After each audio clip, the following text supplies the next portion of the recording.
यार ये निफ्टी तो ऑल टाइम हाई के आसपास है, पर पोर्टफोलियो प्रॉफिट में क्यों नहीं है? तो प्रॉफिट में नहीं होने के पीछे का रीज़न यही है कि सिर्फ निफ्टी में ही रैली हुआ है, यानी कि लार्ज कैप में।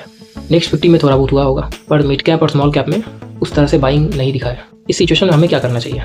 देखिए, पहली बात तो मार्केट रेंज बाउंड चल रहा है, तो ट्रेडर ट्रेडिंग करने से अवॉइड करे, ठीक है। ऑप्शन बाइंग से तो एकदम दूर रहे, ठीक है। मेरा सजेशन यही रहेगा। और जहाँ तक पोर्टफोलियो का सवाल है, 2026 शायद कुछ बेटर हो सकता है, ठीक है। बहुत ज़्यादा कुछ एक्सपेक्टेशन ना लगाएं, पर मुझे ऐसा लगता है कि it will be a mix of bull and bear, ठीक है।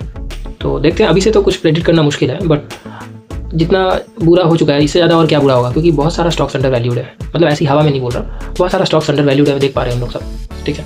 तो अब इससे ज़्यादा क्या अंडर वैल्यू कर दोगे, ये मैं सोच रहा हूँ। तो उस बेसिस पे अगर देखा जाए तो इट शुड कम अप, ठीक है। क्योंकि छोटा प्लेयर्स तो छोड़ दो, बड़ा प्लेयर्स का भी पैसा फंसा हुआ है। बहुत सारा म्यूचुअल फंड है, LIC है, ठीक है, और लॉट ऑफ बिग मनीज जो है वो इन्वॉल्व है इसमें, ठीक है। तो बड़े प्लेयर्स का भी पैसा है, तो उन लोग का रिक्वायरमेंट होगा कि मार्केट को ऊपर लाया जाए, स्टॉक्स को ऊपर लाया जाए, ठीक है। तो इसीलिए मेरे ख्याल से 2026 में कुछ बेटरमेंट दिखेगा in terms of stock market.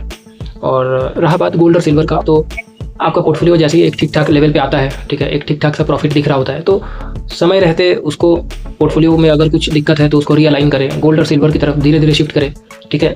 देखिए कि गोल्ड और सिल्वर डाउन आए, कब आए, उसका मौका ढूंढिए। जैसे गोल्ड और सिल्वर में मौका बने तो थोड़ा थोड़ा करके उधर भी एलोकेट करना शुरू करें। मेरे ख्याल से इक्विटी में 55 to 60% आपका कैपिटल का एलोकेशन सही है, और गोल्ड में 45 to 50% सही रहेगा। 50-50 देख ले, या फिर 55-45 रेशियो देख लीजिए, या फिर अपने हिसाब से आपको जो ठीक लगता है वो देख लीजिए। पर मेरे ख्याल से डाइवर्सिफाई करना बहुत ज़रूरी है, नहीं तो दिक्कत होता है, ठीक है। तो 2025 से ये सीखने मिलता है कि जो भी अनसर्टेनिटी है उसके लिए तैयार रहना चाहिए।